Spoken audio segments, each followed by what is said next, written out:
एक छोटी नदी के किनारे एक पेड़ पर एक तोता रहता था। कुछ समय बाद एक मैना भी वही पास के एक दूसरे पेड़ पर घोंसला बनाकर रहने लगी। धीरे धीरे तोता और मैना में बातचीत होने लगी। कुछ समय बाद तोता ने मैना से शादी करने का निवेदन किया। इस पर मैना ने कहा, यहाँ हम किसी को नहीं जानते, तुम पहले कुछ मित्र तो बनाओ, क्योंकि जब भी कोई मुसीबत या परेशानी आती है तो मित्रों का ही सहारा होता है। मैना की यह बात सुनकर तोता मित्र बनाने के लिए सबसे पहले नदी किनारे रह रहे कछुए के पास गया। उसने कछुए को अपना मित्र बना लिया। उसके बाद तोता बिलाव के पास गया। उसके साथ भी तोते की मित्रता हो गई और उसने तोते से बुरे समय में मदद का वादा भी किया। कछुए और बिलाव से मित्रता करने के बाद तोता मैना के पास आया और उससे शादी कर ली। वे दोनों नदी के तट पर जिस जगह कछुआ रहता था उसके पास स्थित बरगद के पेड़ पर घोंसला बनाकर एक साथ रहने लगे। कुछ महीनों बाद मैना ने दो बहुत सुंदर बच्चा को जन्म दिया। तोता और मैना बहुत खुश थे। एक दिन दो शिकारी नदी के पास स्थित जंगल में शिकार खेलने आए, लेकिन उनकी किस्मत खराब थी। उनके हाथ कोई शिकार नहीं लगा। शिकार की खोज करते करते वे इतने थके थे कि वे आराम करने के लिए बरगद के पेड़ के नीचे बैठ गए। अचानक दोनों शिकारियों की नजर पेड़ पर मैना के दोनों बच्चों पर जा पड़ी।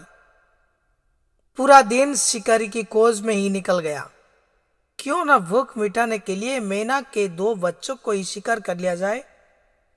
एक शिकारी ने दूसरे शिकारी को और देखते हुए कहा।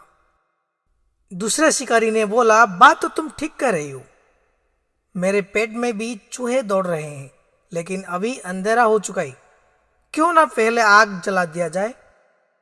दोनों शिकारियों ने तुरंत कुछ सूखी लकड़ियां इकट्ठा करके आग जलाया। पेड़ पर बैठे तोते ने जब दोनों शिकारियों की बात सुन ली तो वह घबरा गया। वह बिना देर किए बिलाव के पास पहुंचा और उससे सारी बात बताई। बिलाव ने उसे दिलासा दिया और तोते के साथ चल पड़ा। बिलाव और तोता जब बरगद के पेड़ के पास पहुंचे तो देखा कि एक शिकारी पेड़ पर धीरे धीरे चढ़ रहा था। बिलाव बड़ा बुद्धिमान था। उसने तुरंत नदी में डुबकी लगाई और शिकारियों के द्वारा जलाए गए आग पर तुरंत पानी का छिड़काव कर दिया। उसने इस तरह 4-5 बार डुबकी लगाई और आग को पूरी तरह बुझा दिया। अंधेरा हो जाने के कारण जो शिकारी पेड़ पर चढ़ रहा था वह नीचे उतर आया। शिकारियों ने फिर एक बार आग लगाई, लेकिन बिलाव भी कहाँ मानने वाला था। उसने फिर पानी से आग को बुझा दिया। आग जलाने और बुझाने यह क्रम कई बार चला। अब बिलाव भी बहुत थक हार चुका था। अब तोता भागते भागते अपने मित्र कछुए के पास पहुंचा और उसे अब तक का सारा हाल कहा सुनाया तो कछुआ भी मदद करने के लिए तैयार हो गया। कछुआ बिना डरे शिकारियों के सामने जाकर खड़ा हो गया। दोनों शिकारियों ने इतना बड़ा कछुआ देखा तो उनके मन में लालच के लड्डू फूटने लगे। दोनों को लगा कि उन्हें अब कई दिनों तक शिकार करने की जरूरत नहीं पड़ेगा। फिर उन्होंने अपने ऊपर के पहने हुए कपड़ों को फाड़कर उनसे कछुए को बांधने लगे। कछुआ बहुत ताकतवर और आकार में बहुत बड़ा था। उन्होंने जैसे ही कछुए को कपड़े से बांधा, उसने दोनों को पानी के अंदर खींचना शुरू कर दिया। दोनों गिरते लुढ़कते नदी के पानी में खींचने लगे। तभी अचानक एक शिकारी चिल्लाकर बोला, अगर जिंदा रहना चाहते हैं तो कमर के नीचे पहने हुए कपड़े को खोल दो। यह कहकर दोनों ने अपने कमर नीचे के कपड़े को भी खोल दिया। इस तरह दोनों शिकारी मरते मरते बचे। दोनों शिकारी भूखे पेट ही बिना शिकार घर लौट आए। इस तरह तोते के मित्रों की वजह से मैना के बच्चों की जान बच गई।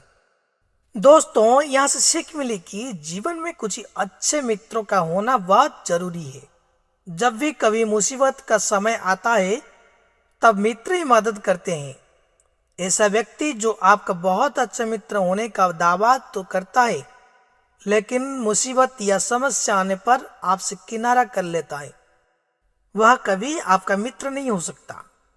अगर हमारी वीडियो आपकी अच्छी लगी तो एक प्यारा सा लाइक कर दीजिए और हमारे साथ जुड़े रहने के लिए हमारे चैनल को सब्सक्राइब करें।